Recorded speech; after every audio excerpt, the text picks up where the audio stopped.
Buenos días nuevamente. Me ha correspondido hoy el privilegio de adorar al Señor a través de la exposición del Sagrado Texto. Y como ya lo informó el hermano Elías, hoy vamos a concluir el expositivo de Filipenses. Pasamos un buen tiempo explicando versículo a versículo esta carta y hoy estaremos dando la conclusión.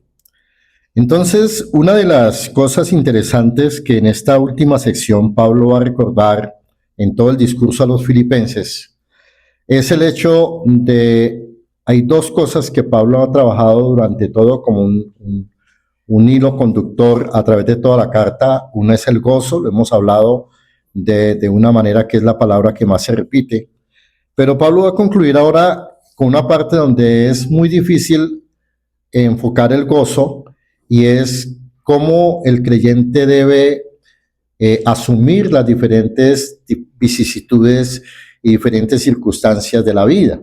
Todos nosotros somos expuestos a tener días difíciles, días buenos, otros días no tan buenos.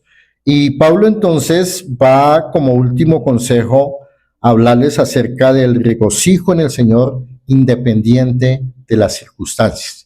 Esa es la temática que Pablo va a trabajar con ellos, con esta iglesia que era muy querida para ellos. Así que esta mañana voy a proponer el defender una tesis, y es que el contentamiento es la solución o el antídoto para la ansiedad material. Recordemos que hace 8 días el hermano Elías habló acerca de la ansiedad y el tema continúa, obviamente. Pero esta vez Pablo nos va, después de habernos dicho y aconsejado en el versículo 4, los versículos 8 de pensar en todo lo verdadero, lo honesto, lo justo, lo puro, lo amable, es decir, de pensar en Cristo, nos va a decir ahora que es muy importante que tengamos confianza plena en que todo lo que Dios permite en nuestra vida es para la gloria y la honra de su santo nombre. Y una de las cosas importantes con las cuales quiero arrancar es que pensemos un momento en cómo inicia la historia de la humanidad. Y quiero lanzar una pregunta esta mañana y quiero que piensen un momento antes de contestar. Tómense un instante para no contesten redactivamente. Piensen. En Edén, quiero que se ubiquen todos en Edén. En Edén, les pregunto, ¿el hombre le faltaba algo o estaba completamente satisfecho en todas las cosas? Es decir, ¿tenía todo lo necesario o le faltaba algo?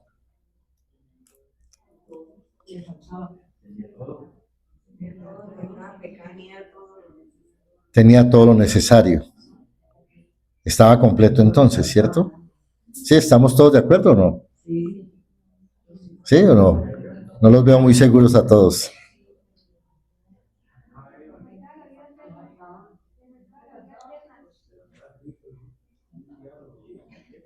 ¿Qué le faltaba a él? ¿Cómo? Pero ese se le había dado ya al Señor. Ya se le había ofrecido. Nada. En él el hombre fue colocado en un ambiente perfecto, de perfección total, ¿cierto? Donde se requería solamente una cosa del hombre: obediencia. Lo único que Dios le dice es: obedézcame y usted va a alcanzar ¿qué?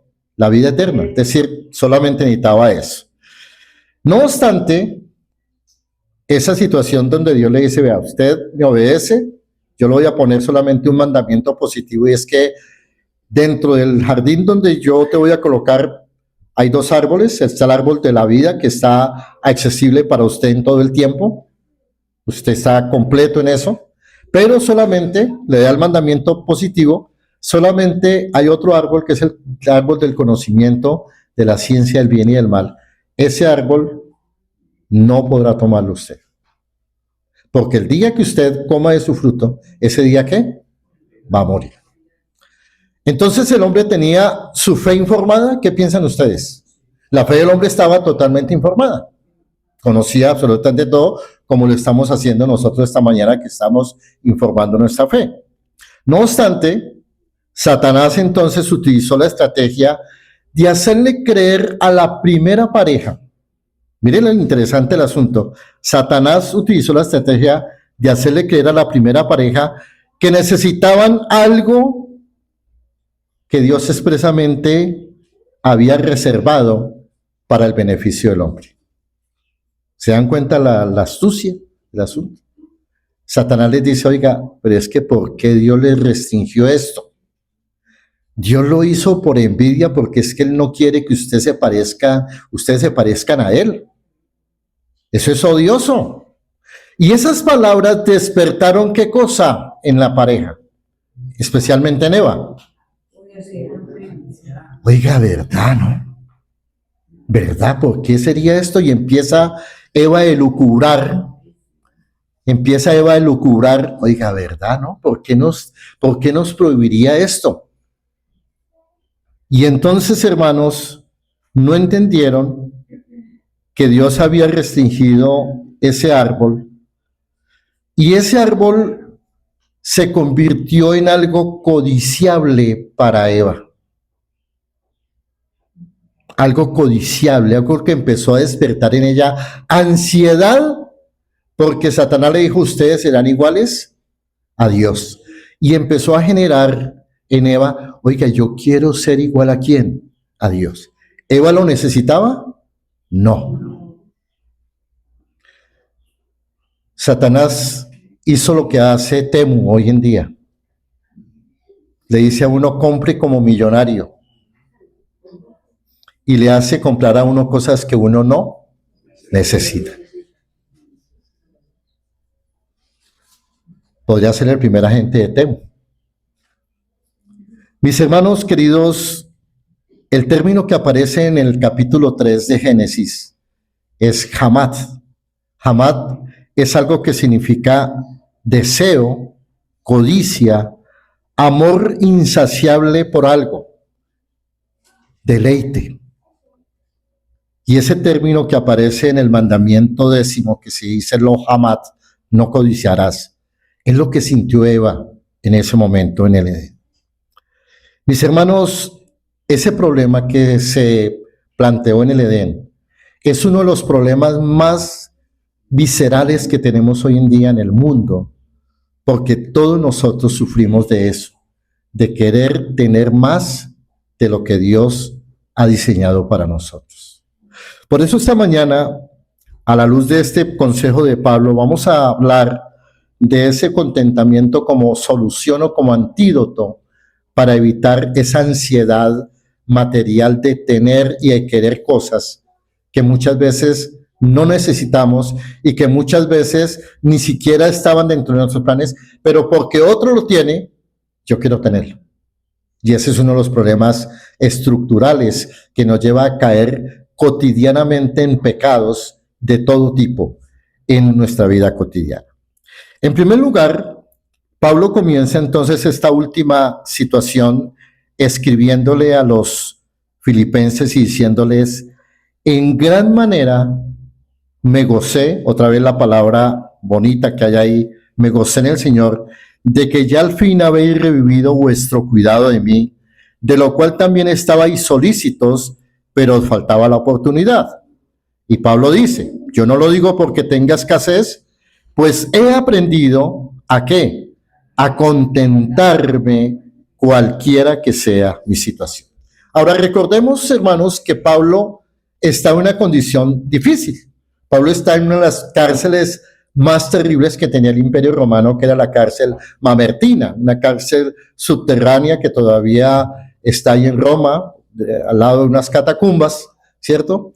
Y en esa cárcel Pablo escribe esta carta. Es decir, Pablo no está en un resort, no está en un ambiente muy abierto, eran cárceles subterráneas, húmedas, malolientes. Si hoy en día las cárceles con todo el avance son feas, imagínense una cárcel del siglo I, cárceles muy terribles. Pero Pablo entonces entiende que él debía estar contento en cualquier situación. Y la primera premisa que nos deja esta situación es que independiente de lo que estemos pasando, usted o yo, debemos aprender el contentamiento en cada providencia que Dios nos da.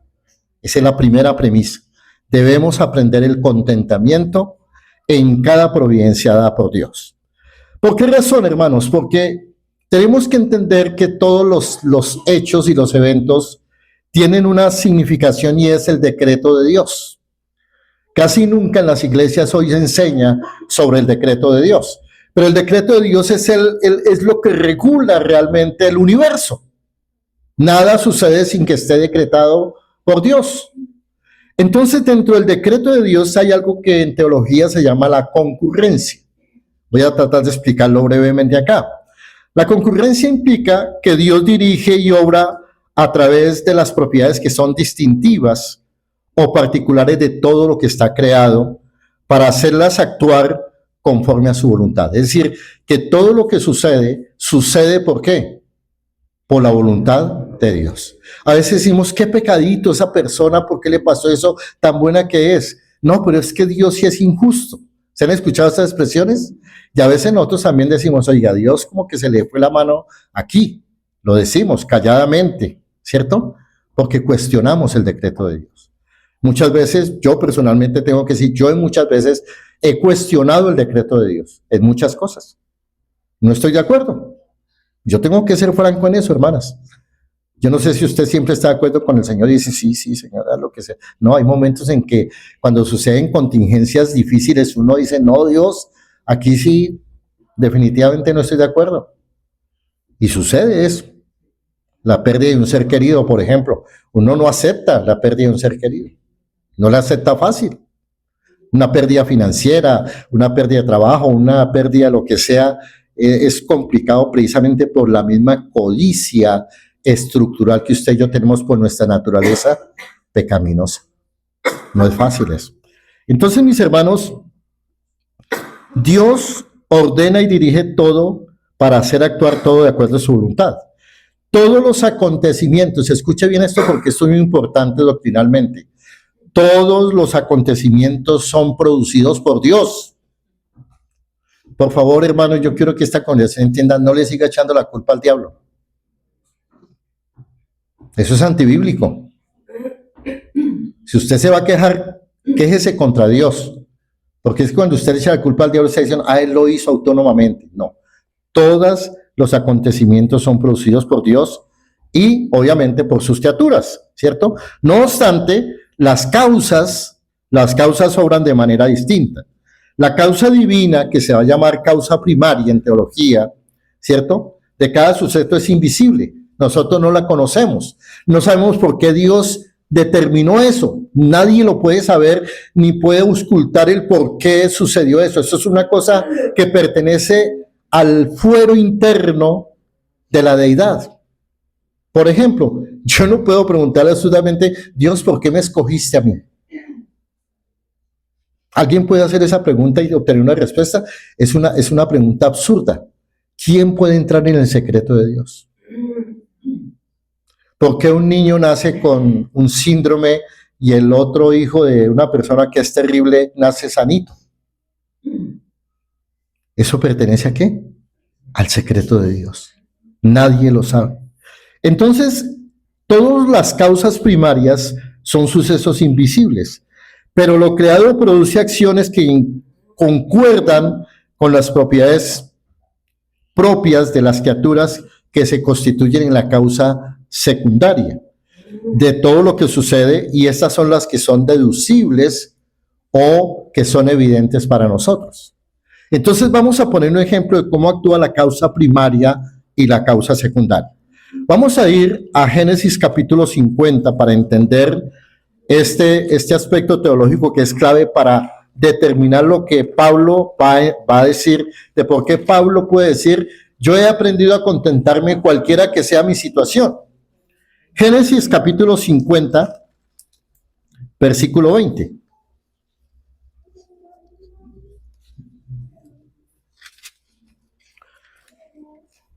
¿Ya lo tenemos?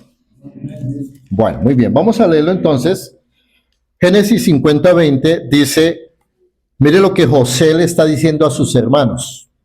José, después de que se da a conocer ahí en su casa a los hermanos, después de tantos años que lo habían vendido a los mercaderes y saben toda la historia de José, dice, vosotros pensáis que mal contra mí, mas Dios lo encaminó a bien para hacer lo que vemos hoy, para mantener en vida a mucho pueblo. Es decir, que lo que José está reconociendo es, oiga, ustedes me vendieron, ustedes me trataron mal, ustedes me dañaron psicológicamente, sufrí depresión, sufrí crisis, lloré, en fin, me mandaron a un pueblo extranjero, pero hoy en día, después de ver todo lo que ha pasado, yo entiendo que aunque ustedes eso que hicieron mal, finalmente fue orquestado ¿por quién? Por Dios. ¿Para qué? Para que yo fuera el visir de Egipto hoy en día y hubiera comida para todo el pueblo. ¿Notan? Causa primaria, Dios. Causa secundaria, los hermanos que hicieron mal. Ahora, ¿los hermanos obraron mal? Claro que sí, pero Dios lo permitió. Y los hermanos eran responsables, ¿por qué? Por su pecado. Pero Dios lo encaminó ¿a qué? A bien. Por eso cuando alguna cosa sucede o nos sucede a nosotros como hijos de Dios, hermanos queridos, parte de la madurez de la vida cristiana está en no arrancarse los 3 pelos de la cabeza, sino en tranquilizarse e ir de rodillas y decirle a Dios, aunque no comprendo esta situación, aunque no la entiendo, sé que tú estás en control de esto. Eso es darle la gloria a Dios en medio de la adversidad. Job, cuando su esposa lo vio en una situación crítica, ¿qué le dijo la esposa? Maldice a Dios, muérete. Y ella misma lo dijo con una sensibilidad de mujer. Yo no culpo a la mujer de Job, la entiendo. Una mujer que le han quitado sus 7 hijos, que ha perdido todo en un lapso de tiempo que no sabemos cuál es, pero que ha perdido sus 7 hijos, el amor de su vida, y su esposo, que era el que le daba la fortaleza física y económica, también está vuelto nada. Pues ella en su desesperación le dice, mejor muérase y ya acabemos esto. Y es que, hermanos, frente a la crisis, debemos obrar siempre con prudencia, aún con lo que nosotros decimos. Entonces, mis hermanos, pensando en la concurrencia, cada providencia nos debe enseñar a depender de Cristo. Entonces, Pablo había entendido seguramente y había leído estas historias, y Pablo seguramente tenía en mente a José y tenía en mente a Job y tenía pendiente a muchas historias que hay en la Escritura que son amplias, para decirle precisamente a los filipenses eso. He aprendido, hermanos. ¿Por qué? Porque cada circunstancia en nuestra vida es dirigida por Dios para sus propósitos eternos. Toda circunstancia, hermanos, en nuestra vida, en nuestras vidas, es dirigida por el Señor para sus propósitos eternos. Y quiero volver otra vez a trabajar en la historia de José. Ahora, mire ahí el versículo 45. El capítulo 45, y vamos a mirar varias cosas muy rápidas ahí para tratar de darle la base teológica a lo que vamos a explicar esta mañana. Capítulo 45, los versículos 4 al 8 dice, entonces dijo José a sus hermanos, acercaos ahora a mí, y ellos se acercaron, y él dijo, yo soy José vuestro hermano, el que vendisteis para Egipto. Es decir, José, no los está acusando, les está diciendo, ustedes hicieron esto. Pero mire el argumento interesante de José. Ahora pues, no os entristezcáis, ni os pese el haberme vendido acá, porque para preservación de vida, ¿quién lo envió? Dios. Es decir, reconoce que aunque sus hermanos fueron el instrumento de maldad, detrás de ellos, ¿quién estaba? Dios, obrando. Dice, y lo hizo para preservación de vida, me envió Dios delante de vosotros, pues ya ha habido 2 años de hambre en medio de la tierra y aún quedan 5 años en los cuales no habrá arada ni siega. Es decir, que Dios utilizó a José como instrumento para evitar que el pueblo de Dios, a través del cual vendría el Mesías, fuera extinguido. Hermano, cada providencia en nuestra vida tiene un propósito eterno que debemos mirar atentamente. En Dios, mis hermanos, no hay errores. Por favor, no hay errores. Muchas veces nosotros de manera pecaminosa pensamos que Dios se equivoca. Yo he pensado muchas veces que Dios se equivoca. Y he tenido que en el tiempo reconocer, y hoy lo puedo decir mirándolos a ustedes a los ojos, que en Dios no hay errores. De ninguna clase. Pero ¿por qué a mí me dio esta enfermedad tan terrible y por qué a la vecina o a mi tía que es tan chismosa y tan esto está sanita? Esas son preguntas absurdas. Solo que tiene que hacer uno como creyente es decir gracias y contentarnos con las circunstancias, porque el contentarnos con las circunstancias desarrolla nuestra confianza en Él. Pablo no estaba diciendo al Señor, Señor, pero yo he predicado y yo soy el mejor evangelista tuyo. Señor, todas las iglesias del Asia Menor han sido plantadas por mí y por mi ministerio. Y me tienes aquí en esa cárcel maloliente y hedionda. Señor, por favor, si yo soy tu siervo, soy tu hijo. Muchas veces nosotros oramos así. Pero Señor, si es que yo voy a la iglesia todos los domingos. Señor, ¿por qué permitiste que pasara esto en mi vida, en mi hogar, en mi familia? ¿Por qué? Y mis hermanos, tenemos que entender que debemos contentarnos con las circunstancias para desarrollar nuestra confianza en Él. Entonces las adversidades, según lo que Pablo nos está advirtiendo acá, sirven para filtrar y para aprender, hermanos, nuestra dependencia y nuestro amor a Dios. El verdadero amor se conoce en las adversidades. ¿Dónde reconoció Pablo el amor de Cristo por él? En la adversidad. ¿Será que Pablo se puso a decirle, Señor, en Listra me dieron una pedrada tan terrible que me mandaron a piedra y caí como muerto? ¿Y ustedes imaginan al apóstol Pablo preguntarle al Señor, ¿por qué permitiste eso? Mis hermanos, no debemos pensar en eso. A veces hay personas que dicen, hermano, yo no entiendo por qué yo siendo tan buen esposo, tan buena esposa, tuve estos hijos tan terribles. Hay padres buenos que tienen hijos que son unas calaveras completas. Y hay hijos que son muy buenos hijos y tienen unos padres desastrosos. ¿Cuál es nuestro papel entonces? Entender esto que Pablo nos dice. Pablo en el versículo 11 dice, no lo digo porque tenga escasez, pues he aprendido a contentarme cualquiera que sea mi situación. ¿Y cuál es la razón de esto, hermanos? Que lo verdadero se conoce en la adversidad. Usted nunca va a poder amar a Dios en la abundancia. Nunca va a poder entender el amor de Dios en la abundancia. Así como tampoco uno puede conocer quiénes son los amigos cuando usted está en abundancia.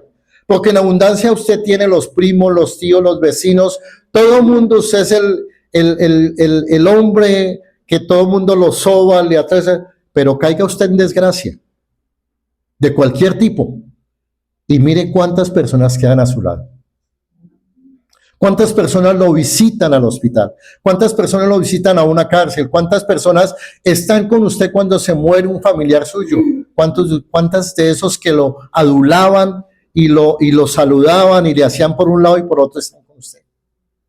La verdadera amistad se conoce en el dolor. Finalmente, algunos de nosotros hemos experimentado esto, que en los momentos de crisis, ¿quiénes quedan? La familia, los más íntimos. A los que casi no llamamos, a los que casi no visitamos. son los que siempre van a estar ahí. En la segunda carta del apóstol Pablo a Timoteo, acompáñenme ahí por favor. Segunda de Timoteo, el capítulo 4.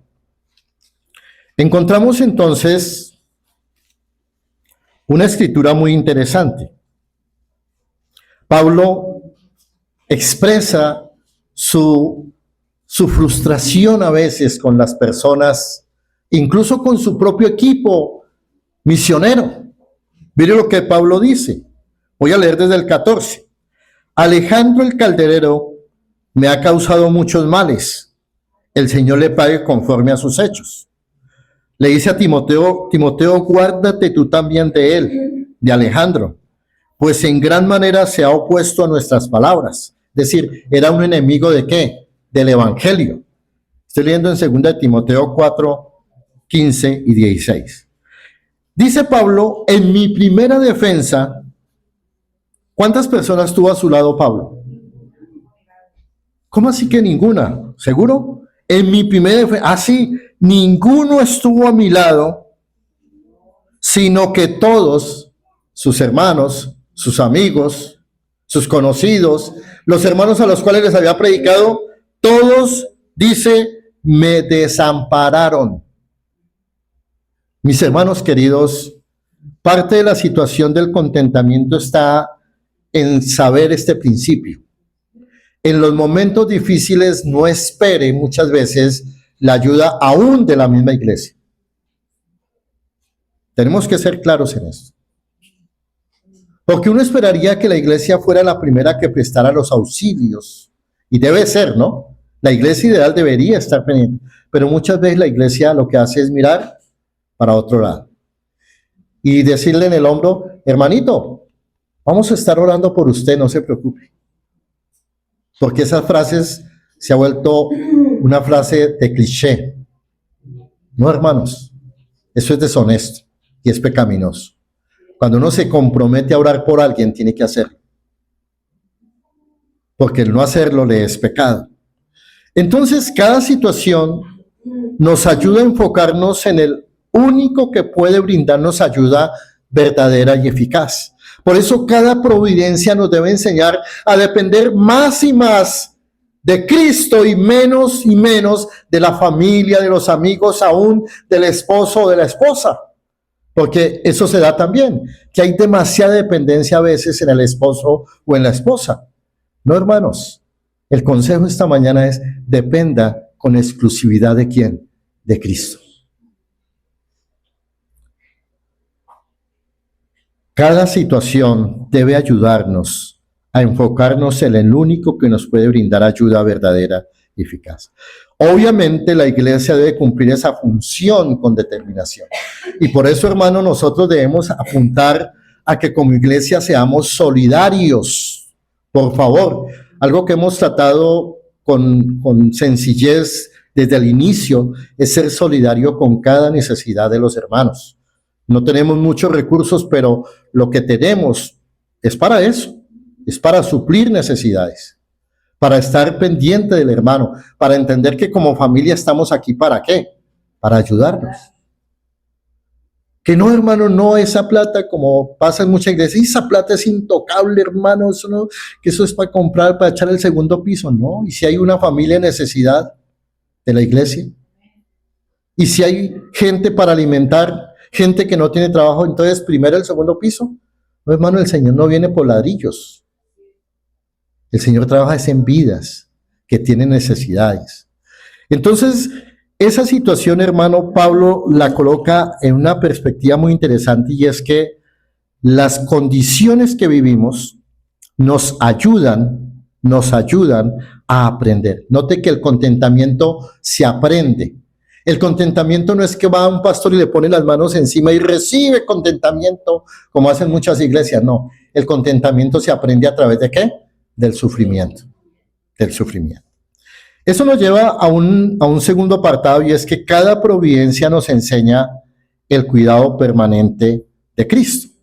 En el versículo 13, note que Pablo dice desde el 12, sé vivir humildemente y sé tener abundancia.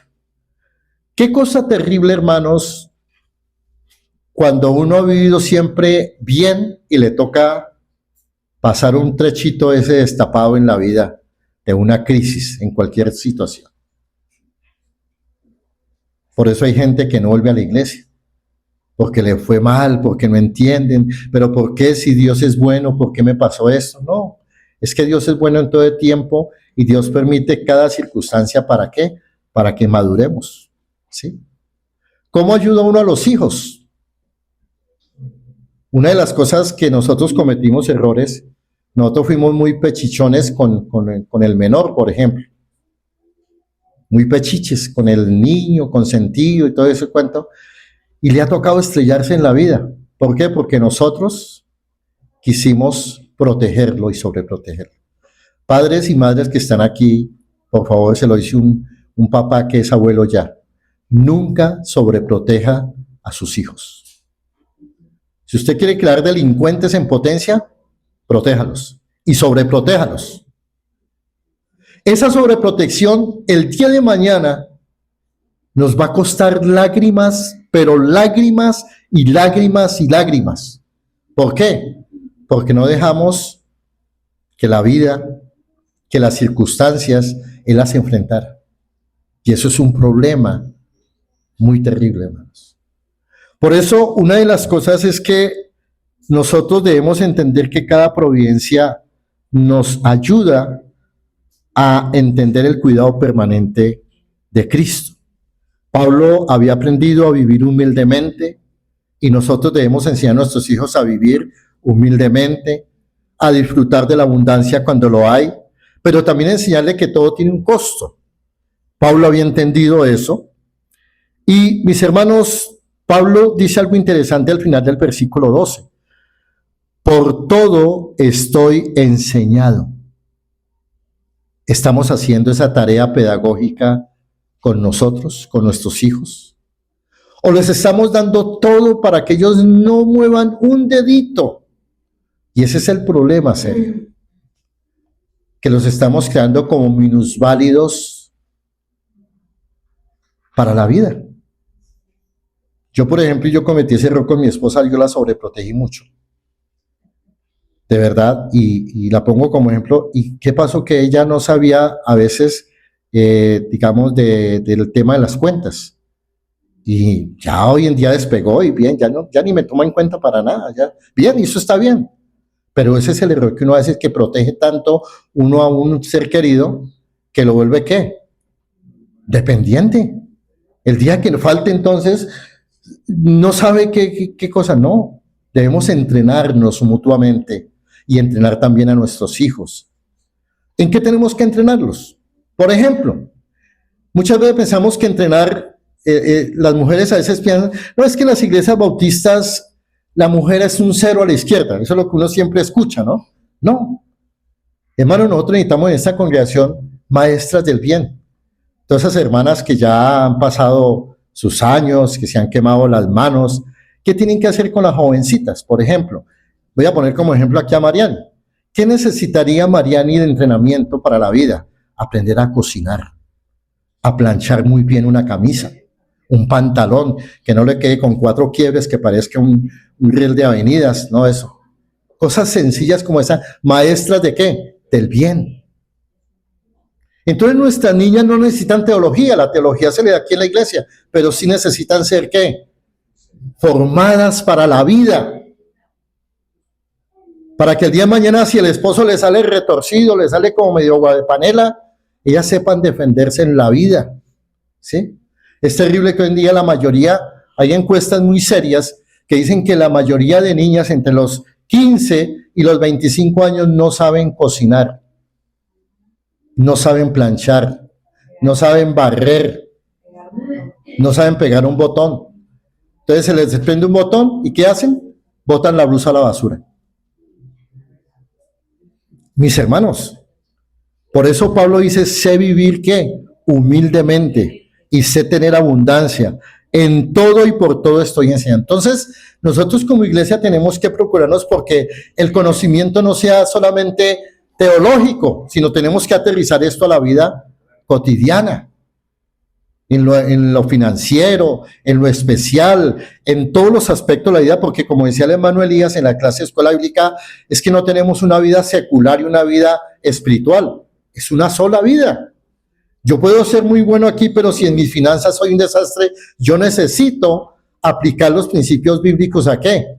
A las finanzas, al gasto,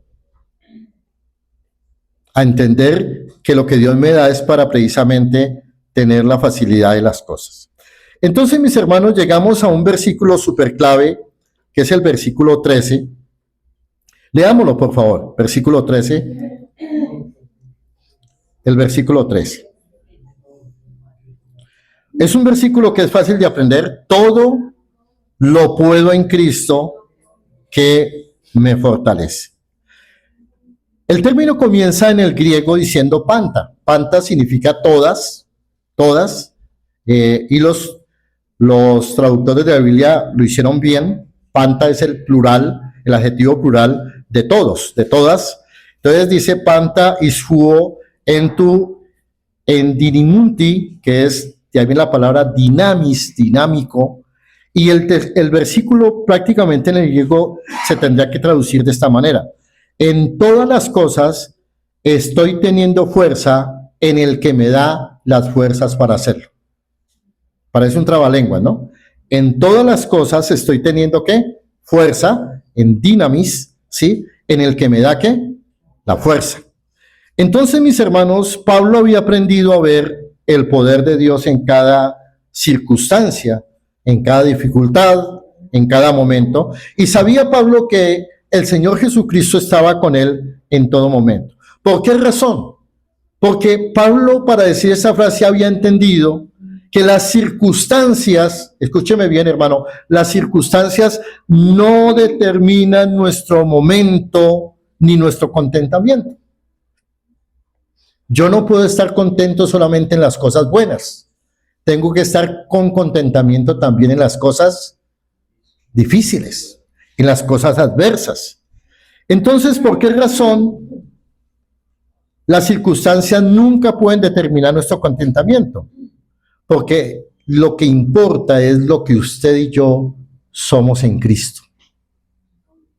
Usted con plata en Cristo es el mismo que sin plata en Cristo. Eso no cambia. Lo único que se va a afectar es la parte económica, pero su esencia no puede cambiar. Y esa es la circunstancia a la cual debemos llegar en la madurez. Es decir, en que con dinero o sin dinero yo soy el mismo.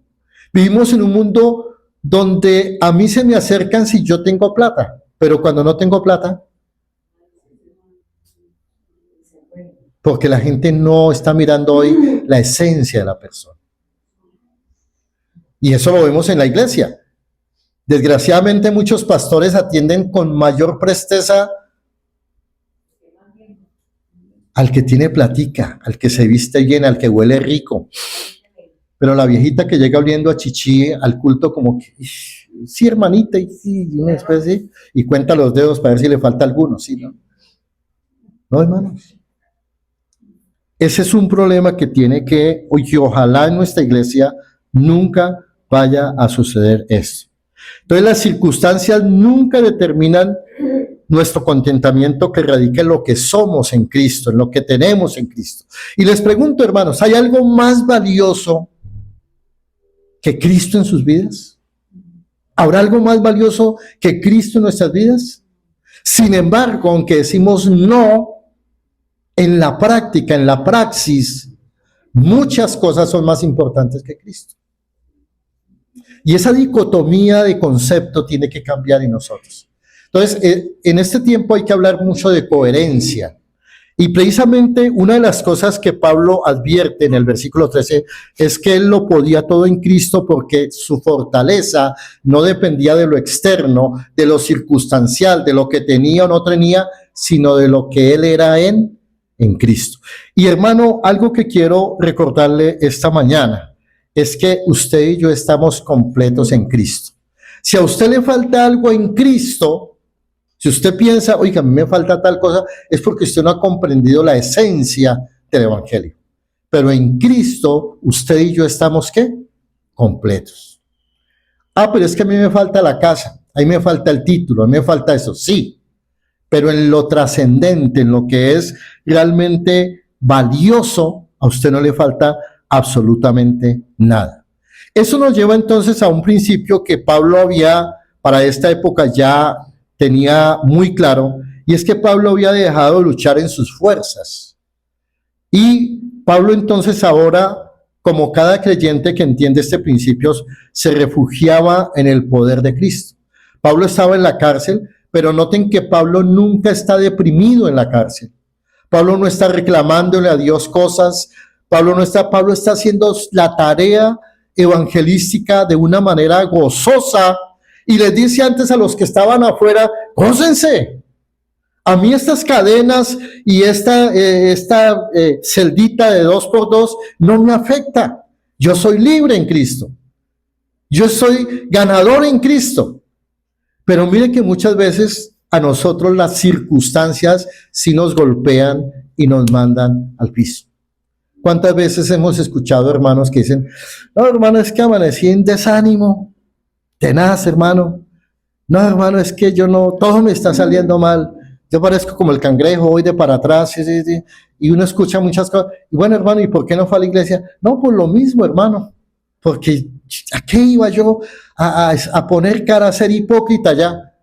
Pues, hermano, ¿qué necesitamos nosotros? Reconocer quiénes somos en Cristo. Muchas veces hemos venido a la iglesia con problemas. ¿Cuántos han venido alguna vez a la iglesia con problemas?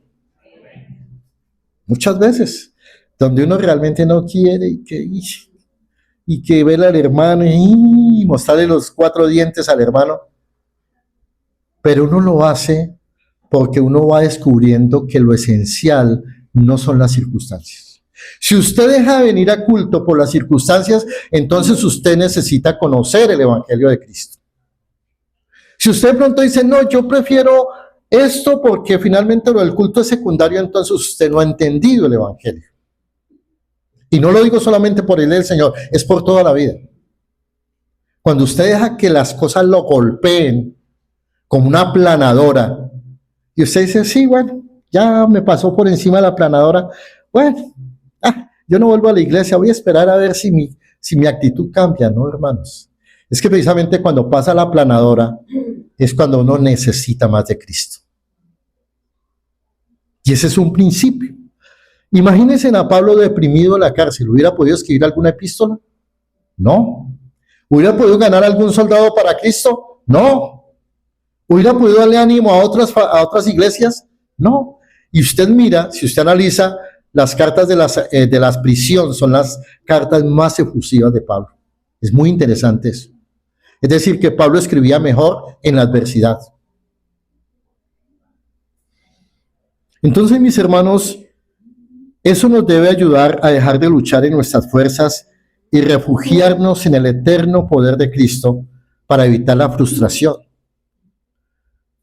Cuando Eva escucha las palabras de Satanás en el Edén, en su elucubración dijo Eva, hola, sí. No, me frustré. Dios no nos dijo todas las cosas. Y eso nos pasa a nosotros. Esa forma como Eva elucubró es la misma que hacemos nosotros. No, Dios sí le da. ¿Usted ha escuchado a cristianos decir, es que Dios sí le da pan al que no tiene dientes? Muchos cristianos lo decimos. ¿Y qué le estamos diciendo a Dios? Uy, Dios, eso es injusto, ¿no? Yo soy el que debería tener eso. Y esa es la misma situación de ese síndrome que viene desde el Edén para nosotros. Entonces, mis hermanos, debemos evitar la frustración y desarrollar nuestra humildad, nuestra comprensión y sobre todo reconocer nuestra fragilidad y el deseo constante de depender de Dios, hermanos. Es que el gran problema que tenemos hoy es que no nos gusta depender de Dios. Mire, hay muchísimos hermanos aquí en Ocaña, sobre todo en el gremio del comercio, que están hasta aquí de deudas. porque han confiado más en el prestamista, en el gota a gota, en el fulano de tal, y nunca se han sentado a decir, Señor, ¿realmente es esto? No, porque están en una competencia que si uno compra una camioneta de 170 millones, el otro también la tiene que comprar, y la otra, y si se fue a vivir a Torres del Cable, el otro también quiere tener la cabaña allá. Esas son competencias inútiles, absurdas, porque lo más trascendente, hermanos, no lo están buscando. Están buscando algo que se va a quedar aquí. Entonces, mis hermanos, nosotros somos demasiado frágiles, y entonces el hecho de tener esos momentos de adversidad, eso nos ayuda a matar la autosuficiencia pecaminosa que todos tenemos. Acompáñenme a 1 Corintios 15:10. Primera carta a los Corintios.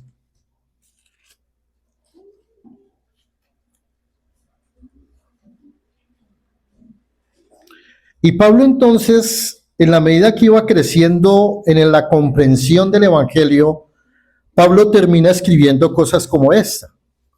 Pablo dice, voy a leer desde el 9, dice, mire Pablo, después de comprender durante más de 14, 16 años la gracia de Dios, dice, porque yo soy el más pequeño de los apóstoles. Y si uno se pone a mirar desde la perspectiva humana, Pablo no era el más pequeño de los apóstoles, era incluso el más desarrollado. Pero la perspectiva de Pablo había cambiado a tal punto que él veía a los otros apóstoles como mayores en todo, y dice, yo soy el más pequeño de los apóstoles, que no soy digno de ser llamado apóstol porque perseguí a la iglesia de Dios. Pero, dice Pablo, por la gracia de Dios soy lo que soy, y su gracia no ha sido en vano para conmigo. Antes he trabajado más que todos ellos, pero no yo, sino la gracia de Dios conmigo. Mis hermanos, esto es humildad. Esto es un reconocimiento que todos deberíamos tener, hermano. No es su habilidad intelectual, no es su trabajo, no es su capacidad, no es su habilidad para los negocios lo que hace las cosas, es la gracia de Dios en nosotros. Lo que tenemos hoy es producto ¿de qué? ¿De que usted ora mucho? ¿De que usted viene a la iglesia todos los domingos? No, es producto de la gracia misericordiosa de Dios. Nosotros no merecíamos absolutamente nada. Ninguno de los que estamos aquí, hermano, merecemos absolutamente nada. Solamente merecemos el desprecio de Dios. Pero Dios mostró su amor para con nosotros, en que siendo aún pecadores, Cristo ofrendó su vida por nosotros. Mis hermanos queridos, hay que matar esa autosuficiencia pecaminosa, y eso se hace solamente cuando reconocemos el cuidado permanente de Cristo. Pablo entonces sigue diciendo en los siguientes versículos, sin embargo, bien hicisteis en participar conmigo en mi tribulación, le está diciendo a la iglesia de Filipos, y sabéis también vosotros, oh filipenses, que al principio de la predicación del Evangelio, cuando partí de Macedonia, recordemos que Filipos era la capital de la provincia de Macedonia, ninguna iglesia, participó conmigo en razón de dar y recibir, sino vosotros solos. Pues a una Tesalónica me enviasteis una y otra vez para mis necesidades. No es que busque dádivas o regalos, sino que busco fruto que abunde en vuestra cuenta. Mis hermanos, debemos desarrollar el contentamiento también para bendecir a otras personas. Esa es la segunda premisa que quiero trabajar esta mañana. Cada providencia que Dios permite en nuestra vida nos brinda la oportunidad de que nosotros mostremos el amor de Cristo para otros.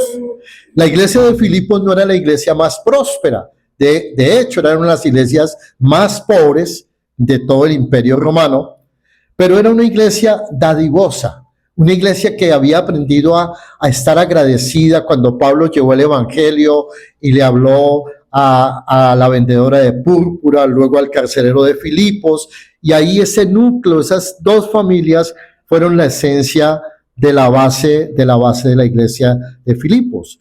Entonces, nosotros tenemos que entender que debemos siempre estar muy agradecidos con la predicación del Evangelio. Mis hermanos, ¿cuánto estaríamos nosotros dispuestos a pagar para que un familiar fuera salvo? Si nos dijeran, para salvar a tal familiar se necesita tantos millones, ¿cuánto estaría usted dispuesto a dar?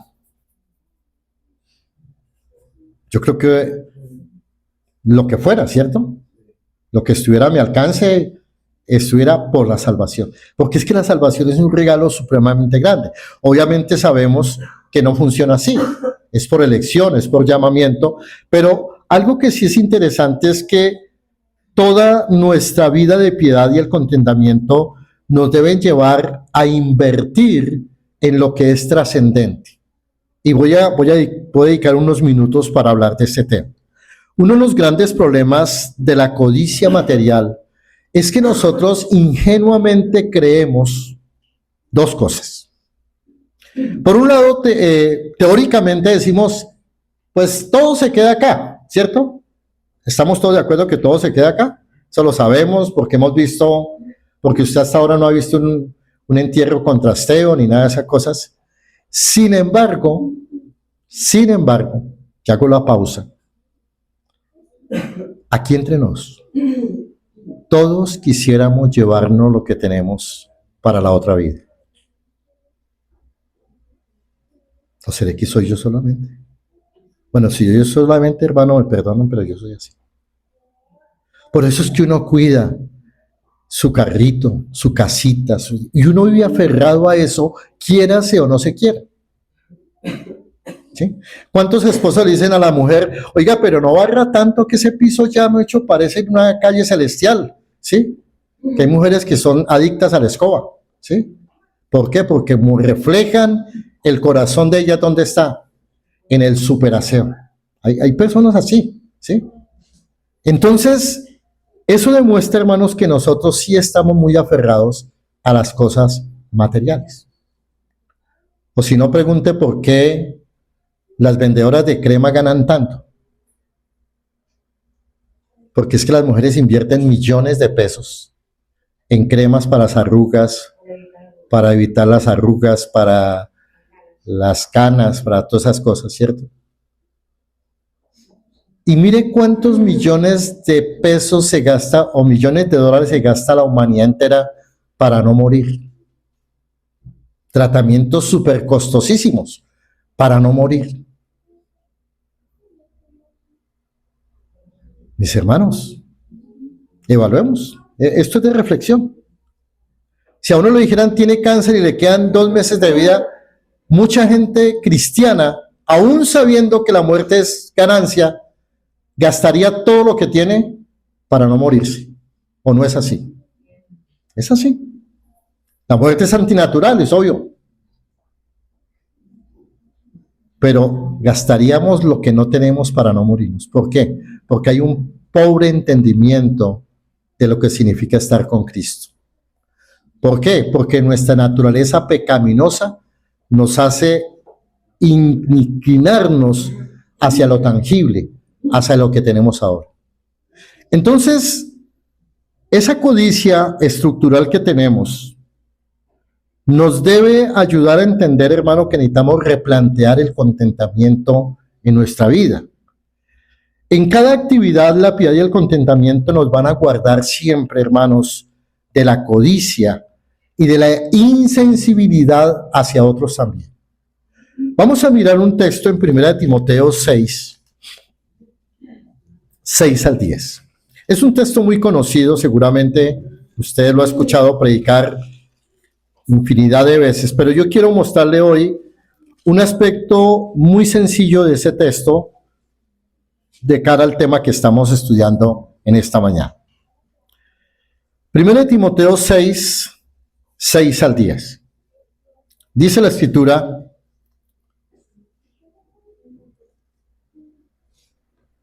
si estoy bien. Dice el versículo 6. Pero gran ganancia es, ¿qué cosa? La piedad. ¿Qué significa la piedad? La piedad es tener en cuenta a Dios en todas las cosas. Tener una vida pía o una vida piadosa implica tener a Dios y contar con Dios en todas las cosas. Pero gran ganancia es la piedad acompañada de ¿qué cosa? De contentamiento. Y la palabra contentamiento es la misma que usa Pablo ahí en Sautarques, que es la expresión de tener un sentido completo de las cosas, porque nada hemos traído a este mundo y sin duda nada podremos sacar. Todos hemos evidenciado esto, ¿cierto? Nada se puede sacar. ¿Se acuerdan que los antiguos, casi todos los pueblos de la antigüedad y los indígenas, cuando se moría un cacique o se moría alguien, incluso hay culturas donde las concubinas o las esposas del cacique les daban un brebaje y las ponían a dormir y las echaban a todas en la misma balsa con maíz, con cosas para el viaje al más allá, ¿no? Entonces, porque siempre ha habido el concepto de que en el viaje al más allá uno necesita de las cosas materiales. No, hermanos.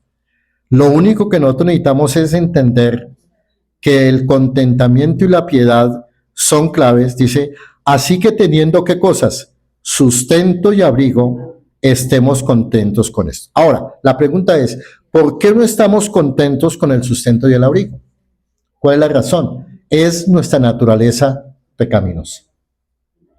Y esa naturaleza pecaminosa entonces nos lleva precisamente a mirar que, hermanos, lo que nosotros administramos, todo lo que usted tenga, aquí hay hermanos que tienen buena posición, hay hermanos que tienen otra mejor posición, y gracias a Dios que todos tenemos de una u otra manera los medios, pero hay iglesias donde solamente una minoría tiene algo y la gran mayoría no tiene nada. Hay ese tipo de congregaciones también. Pero independiente de la situación económica, todo lo que administremos debemos hacerlo para la gloria de Dios. La iglesia de Filipos envió a través de Epafrodito una ayuda que consolaba a Pablo en la cárcel. Y debemos entender y seguir el ejemplo de los filipenses. ¿En qué estamos invirtiendo hoy, hermanos? ¿Sabe? Una de las cosas es que muchas veces nosotros estamos dispuestos a invertir cosas y dinero en cosas que son intrascendentes, que a la larga no tienen, ¿sí? Uno se pone a mirar, por ejemplo, que la gente dice, uy, a mí me gustaría esos zapatos de piel de cocodrilo que valen 500,000 pesos, ¿sí? Y hay gente que se gasta millones para tener ropa exclusiva, ¿sí? Aquí nosotros en Ocaña conocimos un personaje que algunos de ustedes lo distinguen, que no se bañaba, no se secaba si no sean toallas de X marca. Y no se secaba si no fueran toallas marca Nike, por ejemplo. No porque la Adidas le rascaba la espalda. Sí, así hay gente. Entonces, hay personas que gastan y gastan en el mundo en cosas intrascendentes, pero muchas veces no invierten en lo trascendente. Mire, hermanos, por eso les digo, si usted va a darle un regalo a alguien y no es creyente, el mejor regalo que le puede hacer es regalarle una Biblia. No regale un collar de perlas ni nada de esa cuestión, que eso no le va a ayudar, pero una Biblia, algún día el Señor la va a usar en esa persona. No le regale a sus niños tanto juguete ni tanto videojuego. Regálele un buen libro de historias bíblicas. No le estoy haciendo propaganda al hermano Elías. Él no me pagó por eso. Estoy solamente poniendo el ejemplo. Utilice el sentido común para invertir en las cosas que son trascendentes. Porque ese es el problema. Muchas veces nosotros somos tacaños con lo que no deberíamos ser. Mire, hermano, cada peso que usted aporta, por ejemplo, hoy en el culto cuando estemos ofrendando, hádelo con gozo, con alegría. ¿Por qué razón? Porque usted no impresiona a Dios con el billete de 100, ni de 50, ni nada de eso, no. Hágalo con gozo, así sea un billete de 5, 10,000. Pero venga con gozo y decir, Señor, que esto que tú me diste, Señor, sirva para que el día de mañana alguien en algún lugar conozca de Cristo. Eso es lo que estamos haciendo. Usted hace obra misionera cuando usted ofrenda, porque la iglesia necesita estas cosas. Entonces Pablo no necesitaba la ofrenda ya porque él estaba tranquilo, pero el hecho de dar esa ofrenda ayudó mucho al ánimo de Pablo, porque necesitamos. Usted sabe lo interesante que es cuando llegamos con un mercado a nombre de la iglesia para una familia que no conoce de Cristo. ¿Quién recibe la gloria? ¿La iglesia? No, la recibe Cristo. Entonces, mis hermanos, tenemos que aprender a vivir de todas maneras. Mire, yo en una época, yo era muy orgulloso, pero orgullosísimo, hermano. Yo era el papá del orgullo. Y cuando tuvimos una crisis económica muy severa, por primera vez alguien me dijo, oiga, le regalo esta camisita, está un poquito molida, pero si usted la mira, usted le puede mandar voltear el cuello. Hermano, a mí era como si me hubieran pegado una cachetada terrible. Ya pues le dije, hermano, bueno, gracias, hermanito, ¿sí? Pero sabe que esa camisa me ayudó a entender, primero el amor, pero segundo también el sentido de que yo era demasiado orgulloso. Y hermano, hoy en día, si usted me regala una camisa, se la acepto con la sonrisa más amplia. Talla XL, por favor, ¿sí? Entonces, si me regala un pantalón, unos zapatos, hermano, yo los recibo con así sean usados. ¿Pero qué, hermano? ¿Por qué? Porque es que Dios tiene que pasarlo esos momentos de crisis para entender la gracia de Dios. ¿Y cómo vamos a recibir la gracia de Dios? Pues a través de la iglesia. ¿Cómo nos vamos a bendecir nosotros? ¿A través de qué? De la iglesia. Porque hay hermanos que son orgullosos. A mí no me dé mercado. A mí no me dé esto. A mí no me dé esto. Sí es cierto, a veces no necesitamos. Pero uno tiene que tener la capacidad de decir gracias. Gracias. Mire, a mí a veces en la casa nos llevan pan, nos llevan cosas, no alcanzamos a comernos todo eso. Entonces, ¿qué pasa? Pero llega la señora venezolana, decimos, vea, tenemos el panito para compartir, tenemos esto, tenemos lo otro. Porque es para eso. Nosotros somos instrumentos de ¿qué? De bendición, de canal de bendición. Entonces, mis hermanos, por último, debemos entonces mirar que cada providencia nos permite evidenciar la gracia de Cristo. Y terminamos con esto ya. Acompáñenme ahí a Filipenses, por favor, nuevamente. Miramos ahora los versículos 19 y 20. Dice, bueno, desde el 18, pero todo lo he recibido y tengo abundancia, estoy lleno, habiendo recibido de Epafrodito lo que enviasteis, olor fragante, sacrificio acepto, agradable a Dios. Mi Dios, pues, suplirá todo lo que os falta conforme a sus riquezas en gloria en Cristo Jesús. Hermanos, debemos evitar comparar lo que tenemos con lo que tienen los demás. ¿Por qué? Porque mi Dios suplirá lo que nos falta. Debemos afirmar el verdadero sentido de nuestra existencia en términos no de lo que tenemos, sino de lo que somos en Cristo. Y por último, debemos entender que usted y yo estamos completos en Cristo Jesús. Hermanos, preguntémonos sinceramente, ¿quién valorará nuestro esfuerzo en esta tierra?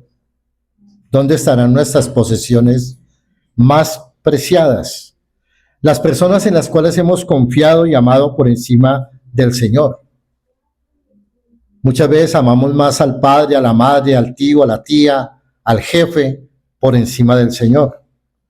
Pero un día, usted y yo, junto a millones de personas en el mundo, estaremos todos de rodillas ante Dios, en el tribunal de Cristo. Ahí estaremos. Y cada uno daremos cuenta, se nos pedirán cuentas. Uno por los recursos. ¿Qué hizo usted con los recursos que Dios le dio? ¿Qué hizo con el tiempo que Dios le da? ¿Qué hizo con los dones que Dios le dio para bendecir a otro? Con los talentos que Dios le dio. Y mi hermano, créame, que si usted como creyente no utilizó eso para la gloria de Dios,